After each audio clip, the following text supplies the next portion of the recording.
where we discover the important moments that shaped America. What you're about to learn is a story so surprising that it changed the path of an entire continent. Imagine this. It's 1794.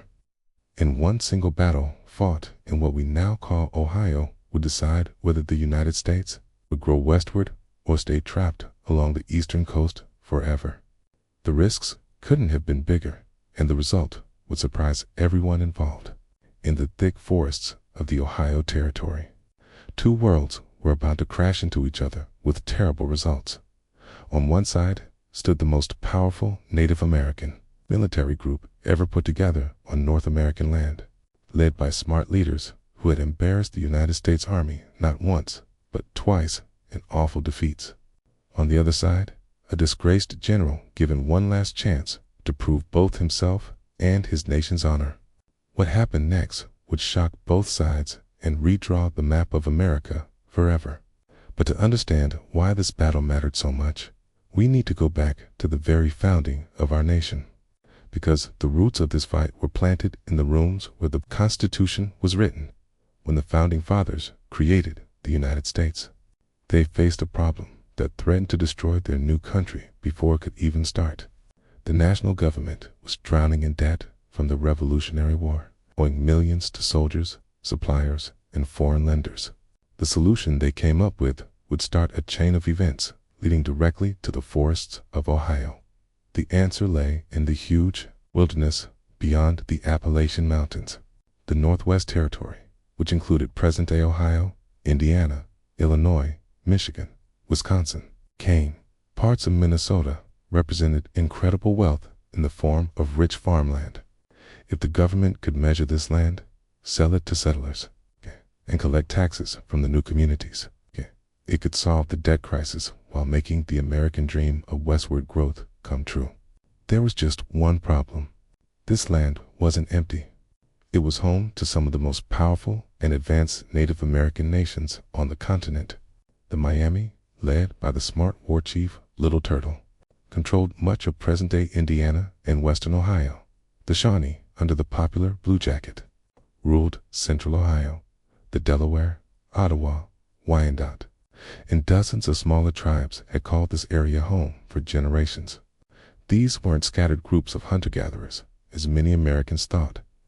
There were complex societies with advanced political systems, wide-reaching trade networks, and military skills that would soon shock the United States government. More importantly, these tribes had learned an important lesson from the American Revolution.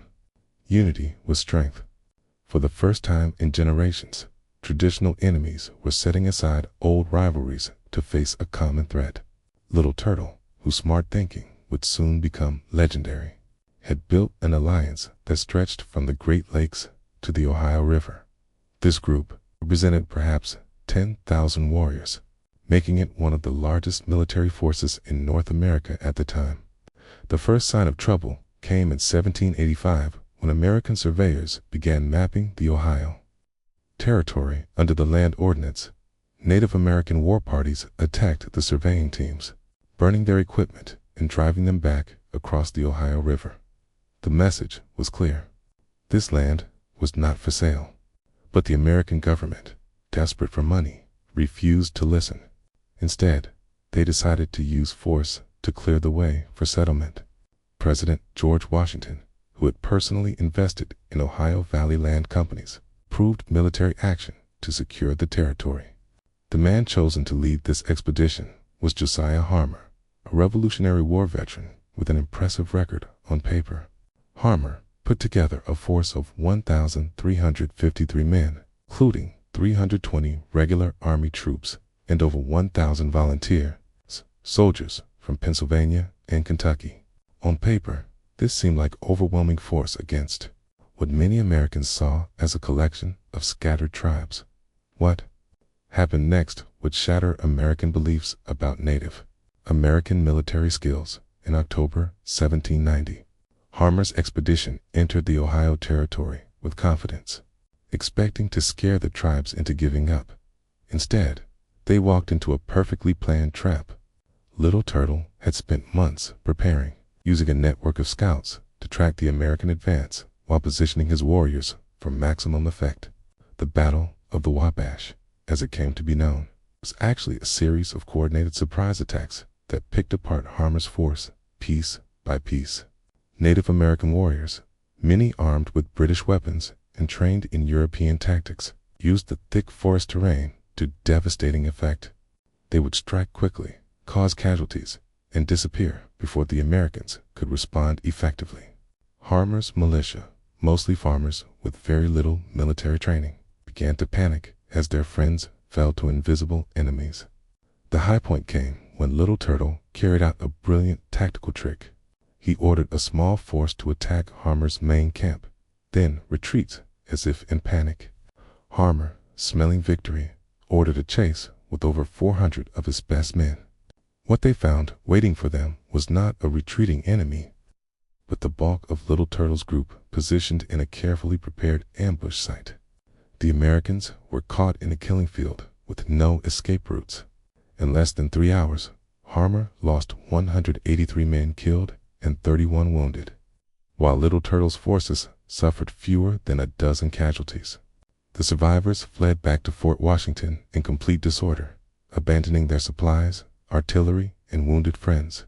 More importantly, they abandoned any idea that the United States could easily take the Northwest Territory by force.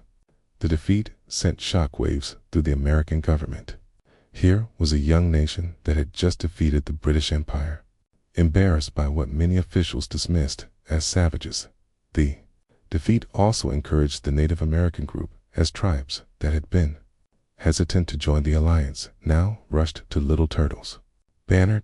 British officials in Canada, still upset from their loss in the Revolutionary War, began providing increased military support to the Native Americans.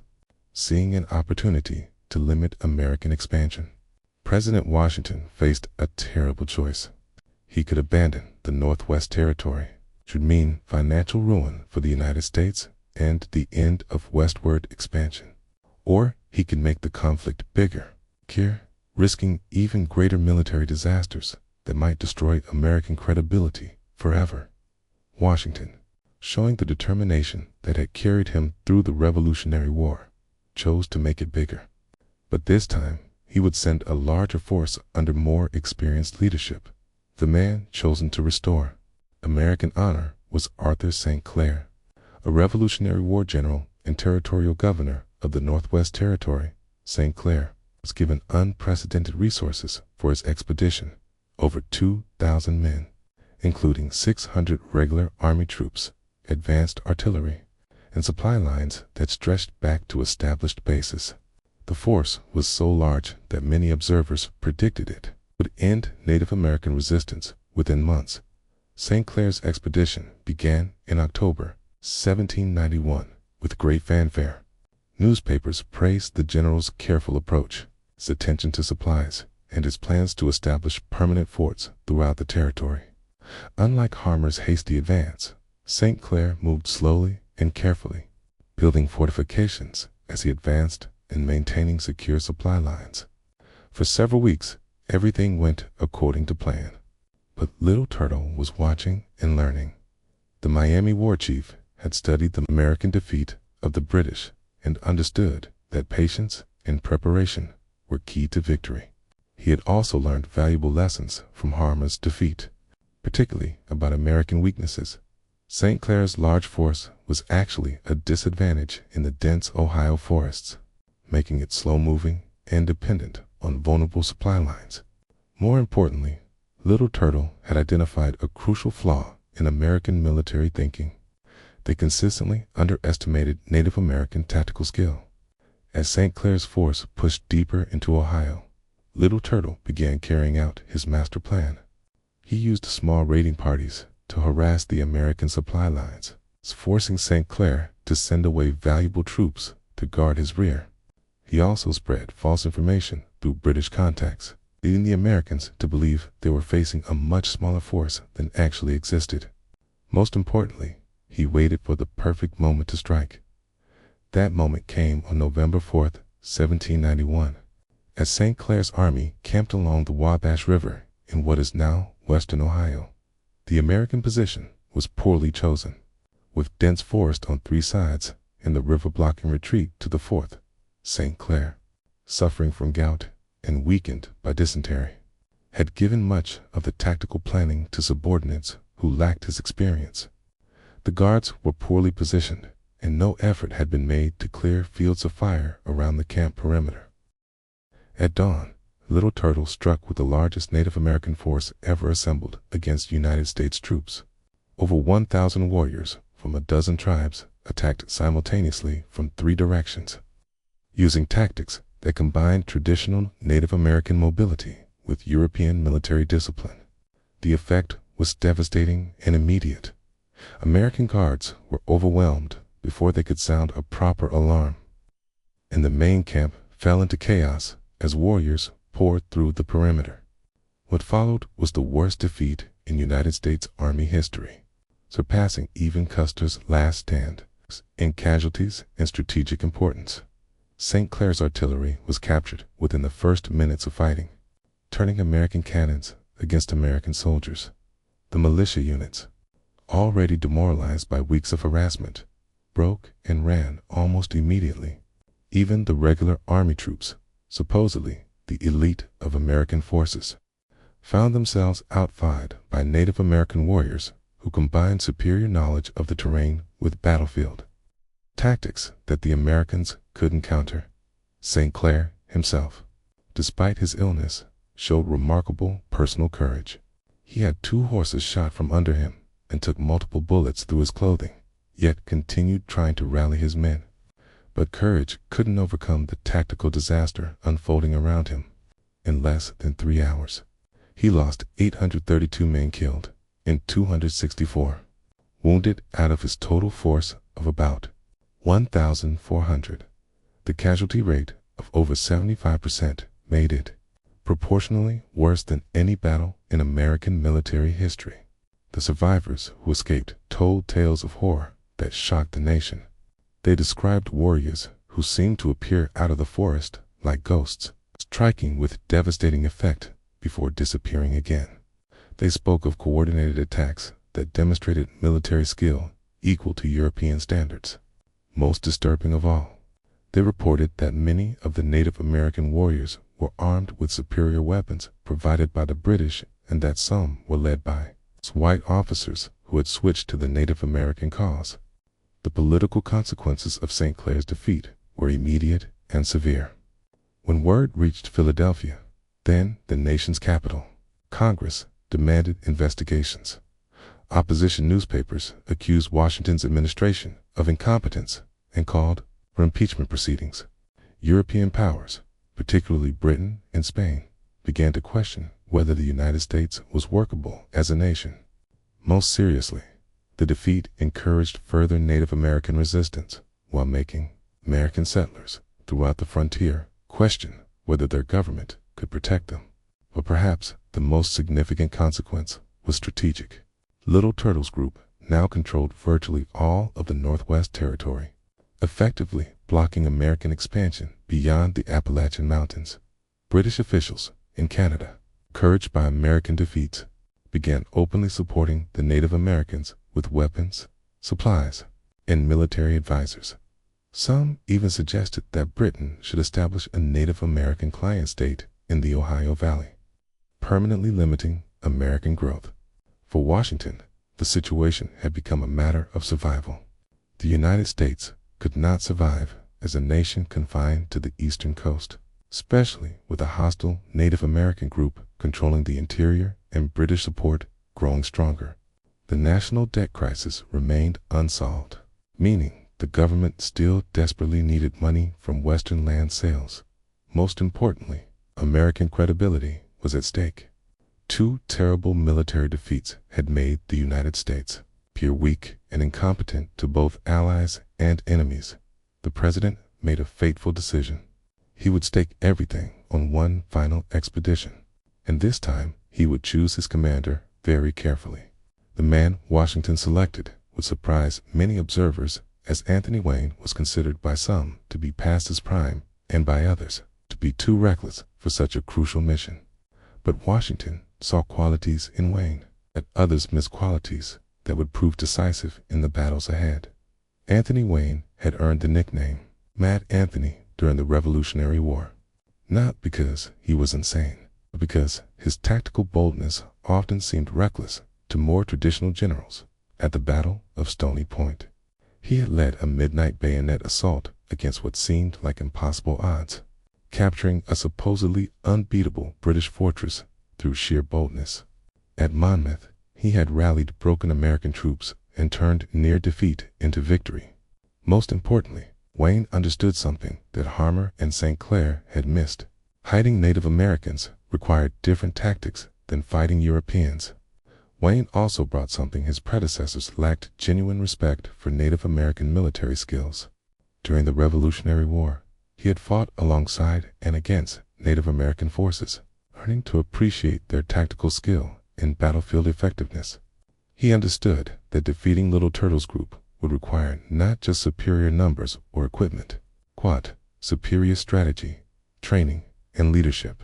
Washington gave Wayne unprecedented authority and resources for what would become known as the Legion of the United States. This wasn't just another expedition. It was a complete reorganization of American military thinking designed specifically for frontier warfare. Wayne was authorized to recruit and train a professional army that would remain in the field permanently, rather than relying on short-term volunteer soldiers.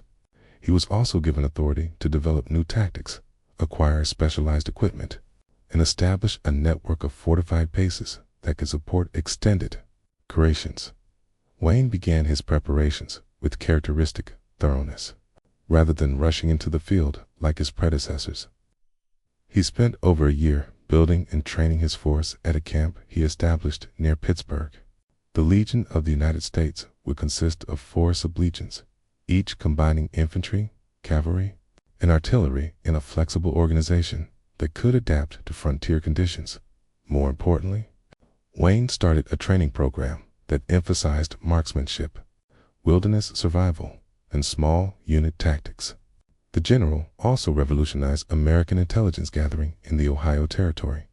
He established a network of scouts, many of them frontiersmen with years of experience in Native American territory. These scouts provided detailed information about enemy movements, terrain conditions, and tribal politics that had been unavailable to previous commanders. Wayne also built relationships with Native Americans who opposed the group, gaining allies who could provide crucial intelligence and military support. But Wayne's most important innovation was psychological. He understood that American defeats had been as much about morale and confidence as about tactics or numbers. His troops needed to believe they could win against Native American forces, and that confidence had to be built through realistic training and gradual exposure to frontier conditions, rather than throwing his men immediately into combat. Wayne planned a methodical advance that would build momentum and confidence while disrupting enemy plans. Meanwhile, Little Turtle faced challenges of his own. The group's stunning victories had created new problems, even as they solved old ones. Success had attracted more tribes to the alliance, but managing such a diverse group required constant diplomatic effort.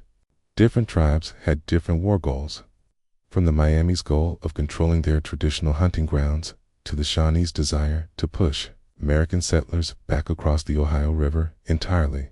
Keeping these various factions united required Little Turtle to balance competing demands while maintaining military effectiveness. The Miami war chief also faced a strategic problem that would ultimately prove decisive. His group's success made them increasingly dependent on British support. But British officials had their own agenda that didn't always align with Native American interests. The British wanted to limit American expansion, but they also wanted to avoid direct war with the United States that might threaten their valuable Canadian colonies. This created a complex diplomatic situation where Native American success could actually reduce British support. More immediately, Little Turtle recognized that Wayne represented a different kind of threat than previous American commanders. Intelligence reports showed that the new American force was larger, better trained, and more systematically organized than anything they had previously faced. Wayne's methodical approach also made it harder to exploit the tactical advantages that had worked against Harmer and St. Clair, the dense forests that had provided concealment for Native American forces were being systematically cleared as Wayne advanced, while his network of fortified positions made supply line attacks less effective. By early 1794, both sides were preparing for what everyone understood would be the decisive fight. Wayne had spent over 2 years building a force of approximately 3,000 men, including some of the best trained soldiers in American service. He had also established a chain of forts stretching into Ohio territory, providing secure bases for extended operations.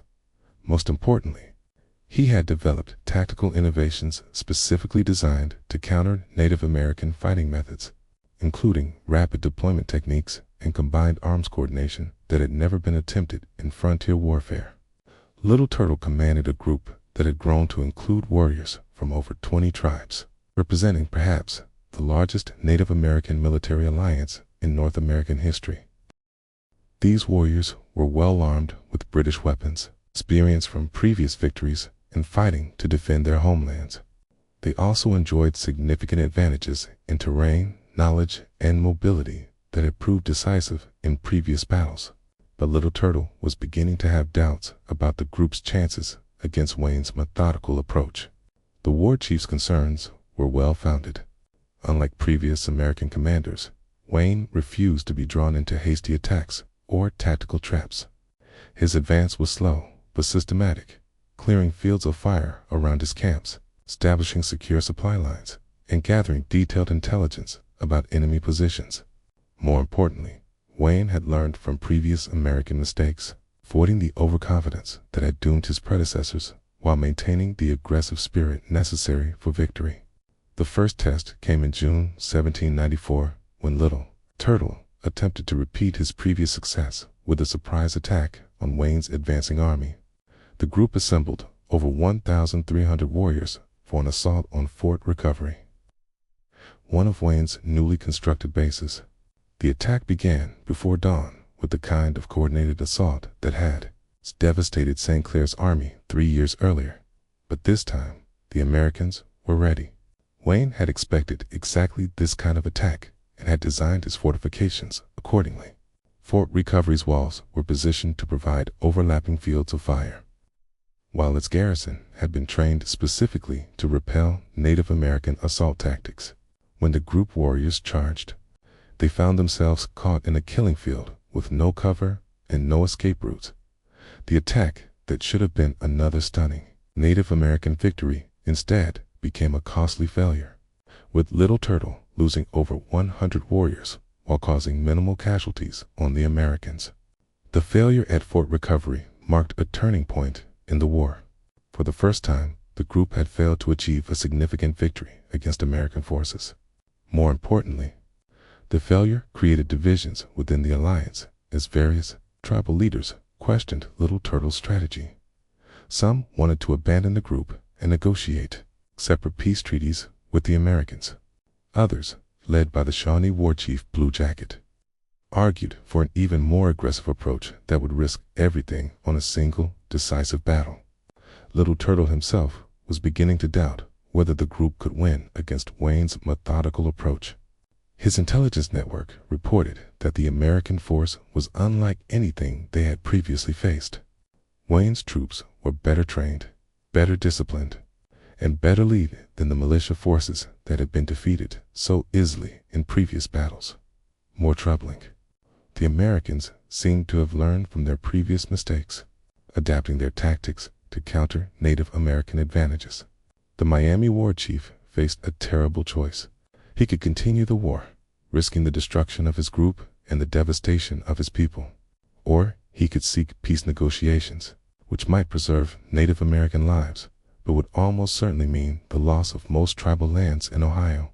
It was a choice between probable defeat and certain loss, with no good options available. The crisis came to a head during a group council meeting in July 1794. Little Turtle argued for opening peace negotiations with the Americans, pointing out that Wayne's systematic approach made military victory increasingly unlikely. Blue Jacket and other war leaders disagreed, insisting that one decisive victory could still turn the tide. The debate grew heated as tribal leaders accused each other of cowardice or recklessness. Finally, the council voted to continue fighting, but Little Turtle's influence was permanently reduced. Blue Jacket now became the group's primary military leader, bringing a different strategic vision to the conflict. Where Little Turtle had emphasized patient, tactical warfare designed to wear down American resolve, Blue Jacket believed in decisive action that would either win the war or end it quickly. He began concentrating group forces for a single massive battle that would determine the fate of the Northwest Territory once and for all. The location Blue Jacket chose for this decisive fight would give the battle its name, Fallen Timbers. A tornado had recently swept through the area near present-day Toledo, Ohio, leaving hundreds of fallen trees scattered across the landscape. Blue Jackets saw this as a perfect defensive position where group warriors could use the fallen logs for cover while directing American attacks into predetermined killing zones. The position also offered escape routes toward British positions at Fort Miami, providing a fallback option if the battle went badly. Wayne was aware of group movements toward Fallen Timbers through his extensive intelligence network. Rather than rushing to attack, as previous American commanders might have done, he took time to study the position and develop a comprehensive battle plan.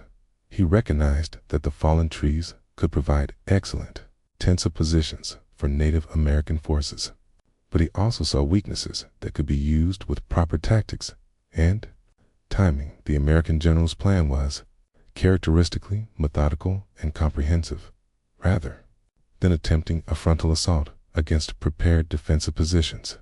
He would use his superior numbers and mobility to outflank the group forces. His cavalry would strike first, disrupting Native American positions and creating confusion. His infantry would then advance in coordinated waves, using bayonets to press home attacks that would prevent the effective use of Native American firearms. Most importantly, Wayne planned to maintain tactical reserves that could exploit any breakthroughs or counter unexpected group moves. As both armies came together at Fallen Timbers in August 1794, the stakes could not have been higher for the Native American group. This battle represented their last realistic chance to stop American expansion and preserve their traditional way of life in the Ohio Valley. Defeat would mean the collapse of the alliance and the loss of their homelands for the United States. The battle would determine whether the nation could expand westward or remain confined to the eastern coast, with all the economic and strategic implications that entailed. Wayne's army of approximately 3,000 men was the largest and best equipped force the United States had ever fielded against Native Americans. It included professional soldiers trained specifically for frontier warfare, cavalry units that could provide rapid mobility, and artillery pieces that could break up defensive positions. More importantly, it was led by officers who had learned from previous American defeats and were determined not to repeat the mistakes of their predecessors.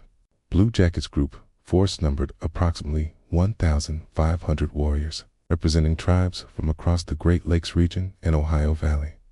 These warriors were experienced veterans of previous victories, well armed with British weapons, in fighting to defend their homelands.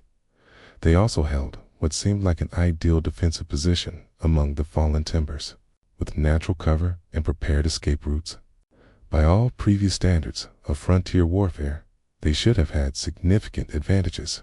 On the morning of August 20th, 1794, both commanders knew that the fate of a continent would be decided within the next few hours. Wayne had positioned his troops for a coordinated assault that would test every tactical innovation he had developed during his 2 years of preparation. Blue Jacket had deployed his warriors in positions that maximized their defensive advantages while maintaining the mobility that had been crucial to previous Native American victories. The stage was set for what would become one of the most Decisive battles in American history. Wayne's assault began at approximately 10 a.m. with a cavalry charge led by Captain Robert Campbell that caught the group forces by surprise. Unlike previous American attacks, which had been predictable and easily countered, Wayne's opening move was designed to create confusion and disruption among Native American defensive positions. The mounted troops struck at multiple points simultaneously, preventing the group from mounting a coordinated response. The effectiveness of the cavalry charge exceeded even Wayne's expectations. Native American warriors, accustomed to fighting on foot in dense forest terrain, found themselves unable to respond effectively. Two mounted attacks that struck from unexpected directions.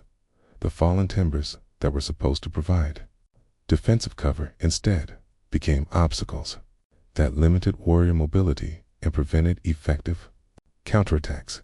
Within minutes, the group's carefully prepared defensive positions began to collapse under the assault. Blue Jacket attempted to rally his forces for a counterattack, but Wayne's tactical innovations made traditional Native American responses ineffective. American infantry units advanced in coordinated waves that maintained mutual support while adapting to local terrain conditions. When group warriors attempted their traditional tactic of striking quickly and then withdrawing, they found American troops following up immediately with bayonet charges that prevented effective disengagement. The battle's turning point came when Wayne's reserve forces, held back for exactly this purpose, exploited a gap in group lines that had been created by the cavalry assault. These fresh troops, led by Wayne himself, struck at the junction between different tribal units where coordination was weakest. The assault split Blue Jacket's force into separate segments that could no longer support each other effectively. What followed was not the traditional running fight that had characterized previous frontier battles, but a systematic collapse of Native American resistance. Group warriors, finding themselves outflanked and unable to withdraw effectively, began abandoning their positions. The retreat quickly became a rout as tribal units lost cohesion and flew toward British positions at Fort Miami in less than 2 hours. The most powerful Native American military force in North American history had been decisively defeated. The casualty figures told the story of the battle's one-sided nature. Wayne's forces lost approximately 33 killed and 100 wounded casualties that were remarkably light considering the size and intensity of the engagement. Group losses were never precisely determined, but estimates suggest at least 200 warriors killed, with many more wounded. More importantly, the defeat shattered group morale and destroyed the alliance. Little Turtle had spent years building, but the most shocking moment of the battle came not during the fighting itself, but in its immediate aftermath, as group warriors fled toward Fort Miami, expecting British allies to provide safety and support. They found the fort's gates closed against them. British commanders, under orders to avoid direct confrontation with American forces, refused to allow Native American warriors to enter the fort or to provide military assistance. The warriors who had counted on British support found themselves abandoned by their supposed allies at the moment of their greatest need. Wayne's victory at Fallen Timbers was shocking, not just because of its completeness, but because of how it was achieved. This wasn't another frontier skirmish decided by surprise or superior numbers, but a conventional battle won through superior tactics, training, and leadership. Wayne had proven that American forces could defeat Native American armies on equal terms when properly led and prepared. The victory also demonstrated that the United States had finally developed military capabilities capable to secure its territorial expansion. The political consequences of the victory were immediate and far-reaching. News of Wayne's triumph reached Philadelphia just as Congress was debating whether to continue funding frontier military operations. The victory proved Washington's decision to make the conflict bigger was correct and proved that American expansion was militarily possible. European observers who had questioned American military competence after previous defeats were forced to reconsider their opinions of the young nation's capabilities. But the most significant consequence was the collapse of Native American resistance in the Ohio Territory. Within days of the battle, tribal leaders who had supported the group began sending peace offers to Wayne, the alliance that had seemed so powerful, just weeks earlier, dissolved as tribes scrambled to negotiate the best possible terms for surrender. Little Turtle, whose warnings about Wayne's capabilities had been ignored, emerged as the primary Native American negotiator for what would become the Treaty of Greenville. Wayne, showing the same methodical approach that had won the battle, refused to rush into peace negotiations. Instead, he spent the winter of 1794 to 1795 consolidating American control over the Ohio Territory while allowing Native American leaders to think about their situation. He established additional forts throughout the region, resupplied his army from secure bases, and gathered intelligence about tribal politics. Most importantly, he made clear that any future Native American resistance would face the same systematic response that had crushed the group at Fallen Timbers. The Treaty of Greenville, signed in August 1795, represented the formal end of Native American resistance in the Ohio Territory. The treaty required tribal leaders to acknowledge American control over most of present-day Ohio and portions of Indiana, Illinois, and Michigan. In return, the United States guaranteed Native American rights to remaining tribal lands and agreed to pay annual payments to participating tribes. The treaty also established a clear boundary between American and Native American territories, theoretically providing security for both sides. But the treaty's most important provision was recognition by tribal leaders that they could no longer resist American expansion through military means. The group that had seemed so powerful after defeating Harmer and St. Clair was gone forever, placed by individual tribes forced to negotiate separately with the victorious United States. The age of large-scale Native American military resistance east of the Mississippi River had effectively ended. Little Turtle, despite his earlier opposition to continued warfare, emerged as one of the treaty's most important Native American supporters. The Miami war chief recognized that accommodation with American expansion offered the only realistic hope for Native American survival in the region. His decision to support the treaty and encourage other tribal leaders to do the same marked the end of his career as a military leader, but began his new role as an advocate for Native American adaptation to changing circumstances. The economic consequences of Wayne's victory were equally significant. With the Native American resistance ended, American settlers began pouring into the Ohio Territory at unprecedented rates. Land sales provided the money that the federal government desperately needed, helping to solve the debt crisis that had threatened national survival. More importantly, successful expansion into Ohio opened the door for further westward movement that would eventually carry American settlement to the Pacific Ocean. The victory also transformed American military thinking and organization. Wayne's successful combination of professional troops, systematic training, and innovative tactics became the model for future frontier warfare. The Legion of the United States was reorganized into the regular army units that would carry American expansion across the continent. Most importantly, Wayne's respect for Native American military capabilities while maintaining confidence in American victory became the standard approach for future conflicts. International reactions to the battle were equally significant. British officials, shocked by the speed and completeness of American victory, began reconsidering their North American strategy.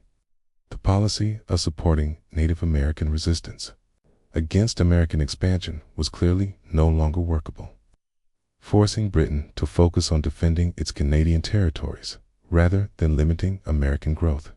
French officials, still allied with the United States, saw Wayne's victory as proof of their support for American independence. Spanish authorities in Louisiana and Florida viewed Wayne's victory with alarm, recognizing that successful American expansion in Ohio made similar expansion into Spanish territory more likely.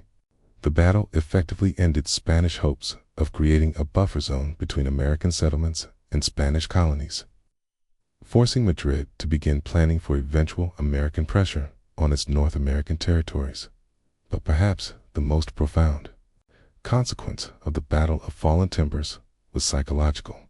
The victory proved to Americans that their nation was capable of achieving its continental ambitions through military force when necessary. The defeats of Harmer and St. Clair had created doubts about American military competence and national viability. Wayne's triumph answered those doubts definitively, providing the confidence that would fuel American expansion for the next century. For Native Americans, the battle's psychological impact was equally profound, but far more devastating. Groups. Defeat at Fallen Timbers marked the end of realistic hopes for military resistance to American expansion east of the Mississippi River. Tribes that had believed they could preserve their traditional way of life through armed resistance were forced to confront the reality that accommodation or removal were their only remaining options. The battle also marked a fundamental shift in the relationship between Native Americans and European powers. British abandonment of group forces at Fort Miami demonstrated that European support for Native American resistance was unreliable when it conflicted with European interests. Future Native American leaders would have to plan their strategies without counting on significant European military assistance. Wayne's victory had immediate effects on American frontier settlement patterns. Within 5 years of the battle, Ohio's population had grown from fewer than 50,000 to over 250,000 residents. Cities like Cincinnati, Cleveland, and Columbus began growing rapidly as settlers poured into territory that had been closed to American settlement just years earlier. The rapid development of Ohio also provided the model for the systematic settlement of future territories acquired through westward expansion. The agricultural development of Ohio Territory following Wayne's victory proved the economic value of western expansion. The region's fertile soil and favorable climate made it ideal for grain production, while its rivers provided transportation routes to markets in New Orleans and the eastern United States. Within a decade, Ohio farmers were producing surplus crops that helped feed growing American cities while generating export revenues that strengthened the national economy. The success of Ohio settlement also validated the land ordinance system that the federal government had developed for organizing western territories. The systematic survey and sale of western lands, combined with the territorial government structure established by the Northwest Ordinance, provided a framework for continental expansion that would be repeated dozens of times over the next century. Wayne's military victory made this systematic approach to territorial development possible. Manufacturing also began developing in Ohio Territory following the end of Native American resistance. The region's natural resources, including iron ore, coal, and timber, combined with water power from its rivers, made it attractive to early industrial development. Cities like Cincinnati became manufacturing centers that produced goods for both local consumption and export to other regions. Rapid development of Ohio following Wayne's victory also created new political dynamics within the United States. Ohio's growing population meant that it would soon qualify for statehood, adding new representatives and senators to Congress who would support continued westward expansion. The state's admission to the Union in 1803 marked the first successful completion of the territorial process established by the Northwest Ordinance. Transportation improvements following Wayne's victory helped integrate Ohio Territory into the national economy. Roads, built initially for military purposes, became commercial routes that connected western settlements to eastern markets. River improvements made transportation cheaper and more reliable, while early canal projects began connecting Ohio's river systems to provide even better access to external markets. The educational provisions of the Northwest Ordinance also began taking effect. In Ohio, following Wayne's victory, the ordinance's requirement that one section of each township be reserved for education, created a foundation for public schools that would make Ohio one of the most literate states in the early Union.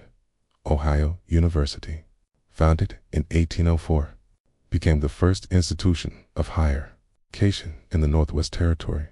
Legal and governmental institutions developed rapidly in Ohio. Following the end of Native American resistance, territorial courts established law and order that encouraged further settlement and investment. The territorial legislature provided local governance that adapted national laws to frontier conditions. These institutional developments created stability that attracted additional settlers and investors. Women played crucial roles in Ohio's development following Wayne's victory, though their contributions were often overlooked by contemporary observers. Women settlers performed the domestic labor that made frontier life possible, while also contributing to agricultural production in early manufacturing. Some women, particularly widows, became property owners and business operators who helped establish Ohio's early commercial economy. African American experiences in Ohio following Wayne's victory were complex and contradictory.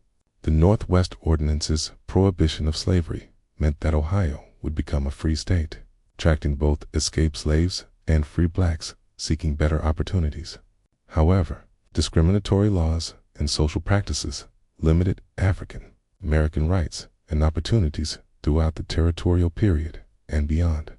Native American communities remaining in Ohio after Wayne's victory faced difficult adjustments to American rule. Those who accepted the Treaty of Greenville found their traditional territories drastically reduced, while being expected to adopt American agricultural and social practices. Some individuals and families successfully adapted to these changes, while others eventually migrated to territories further west, where traditional ways of life remained more viable.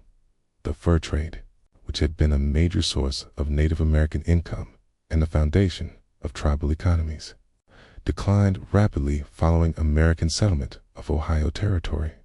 American settlers' agricultural practices destroyed animal habitats, while their permanent communities disrupted traditional hunting patterns. This economic disruption forced many Native Americans to seek alternative sources of income or to migrate to regions where the fur trade remained viable. Religious developments in Ohio following Wayne's victory reflected broader changes in American society during the early national period. Christian missionaries increased their activities among remaining Native American communities, while American settlers established churches that served their spiritual and social needs.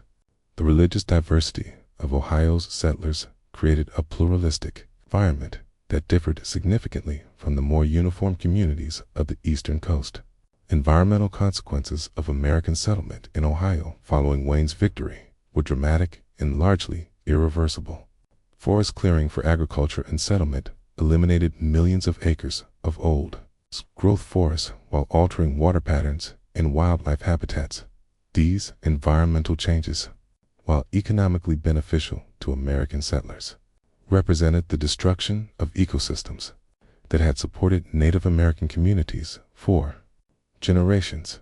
The medical and health challenges faced by Ohio settlers following Wayne's victory were significant and often deadly.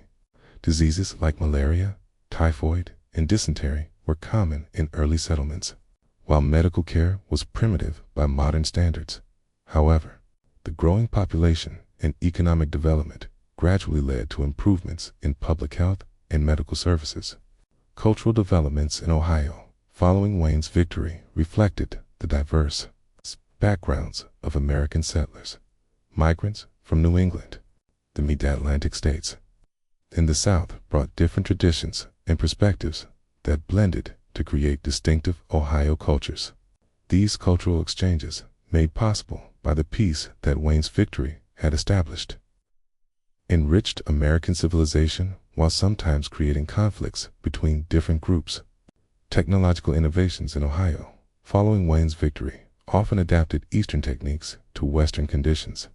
Agricultural implements were modified for different soil conditions, while transportation technologies were adapted to local geography. These innovations often spread to other frontier regions, contributing to the overall development of American technology. Economic speculation in Ohio.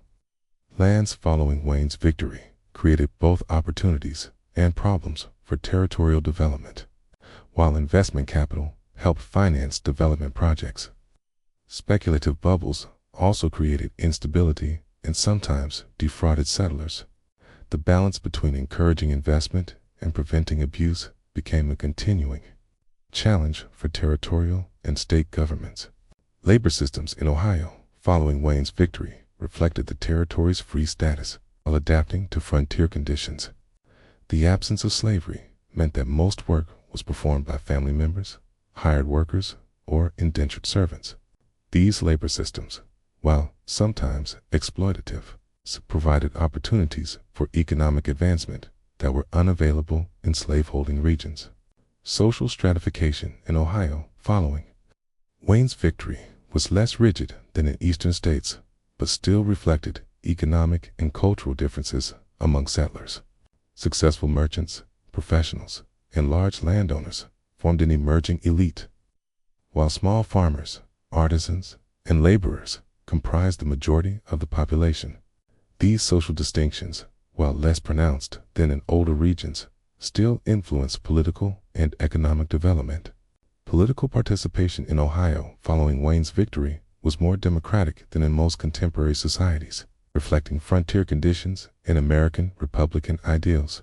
Property requirements for voting were lower than in eastern states, while the need for community cooperation in frontier conditions encouraged broader political participation.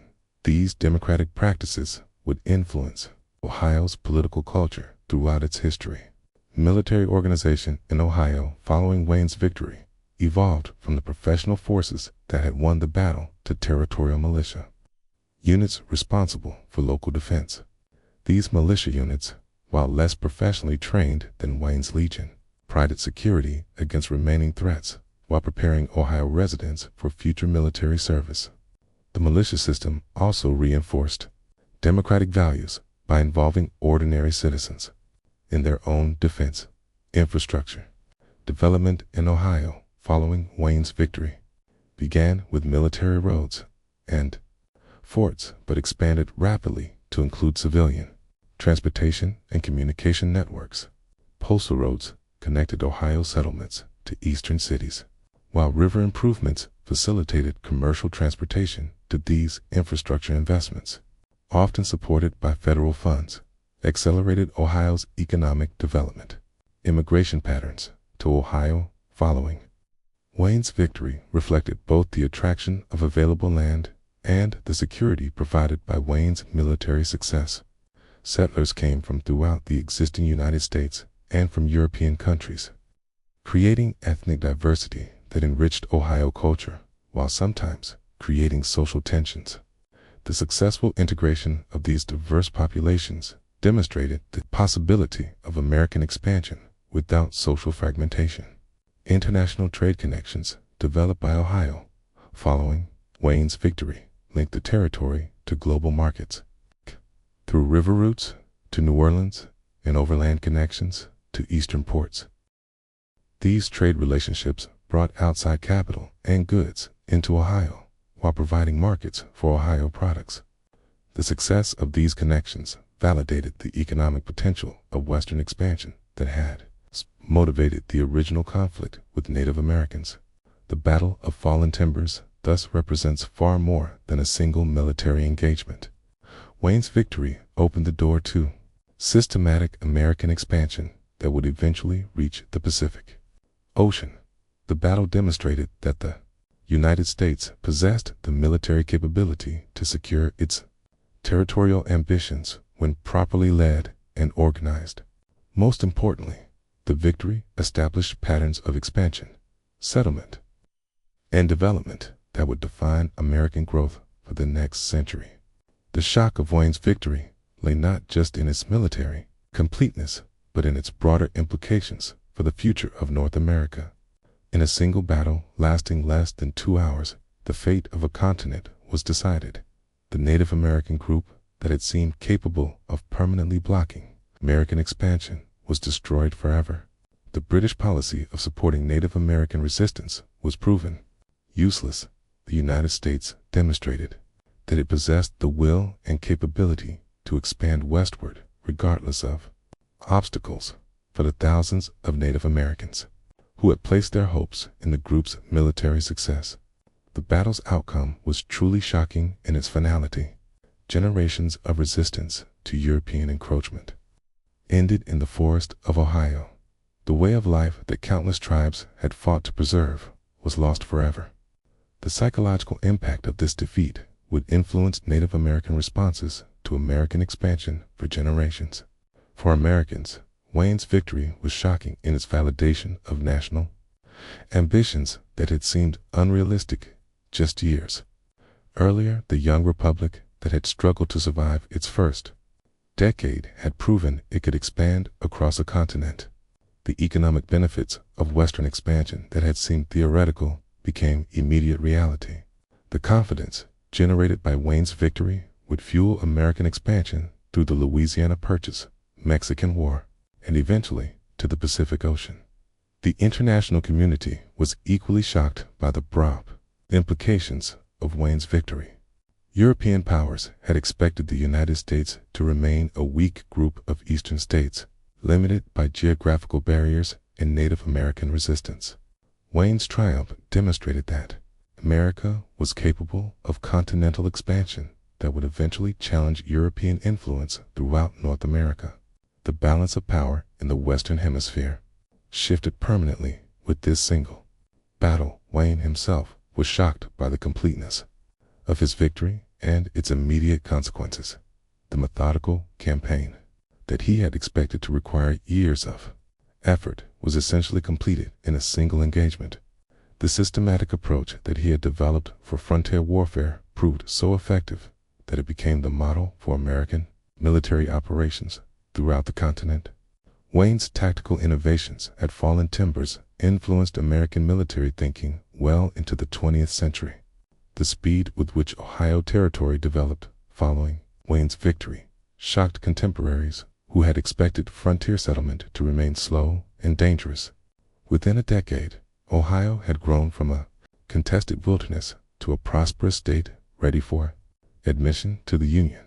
The systematic approach to territorial development that had been established by the Northwest Ordinance proved remarkably effective when backed by military security.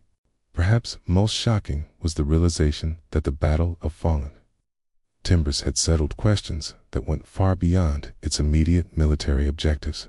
The battle determined that the United States would become a continental power rather than remaining confined to the eastern coast. It established that Native American resistance could not permanently block American expansion when the United States committed adequate resources and leadership to territorial acquisition. Most importantly, it demonstrated that American republican institutions could successfully manage the challenges of rapid territorial and demographic growth. The battle's legacy extended far beyond the Ohio Territory. Wayne's tactical innovations influenced American military doctrine throughout the Indian Wars of the 19th century. The systematic approach to territorial development pioneered in Ohio became the model for American expansion to the Pacific. The confidence generated by Wayne's victory encouraged the territorial acquisitions and infrastructure investments that made continental expansion possible for Native Americans. The Battle of Fallen Timbers marked the beginning of a new era defined by accommodation rather than resistance. The military option that had seemed viable after victories over Harmer and St. Clair was permanently closed. Future Native American leaders would have to find other strategies for survival in a continent increasingly dominated by American expansion. Today, the site of the Battle of Fallen Timbers is preserved as a historic park where visitors can walk the ground where the fate of a continent was decided. The fallen trees that gave the battle its name are long gone, replaced by monuments that remember both American victory and Native American resistance. The park serves as a reminder of how a single battle lasting only a few hours, can determine its course of history for generations.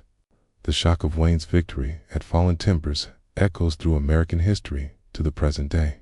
The continental nation that exists today traces its origins to that morning in August 1794, when American forces proved they could defeat Native American resistance and secure the Western territories that would make continental expansion possible.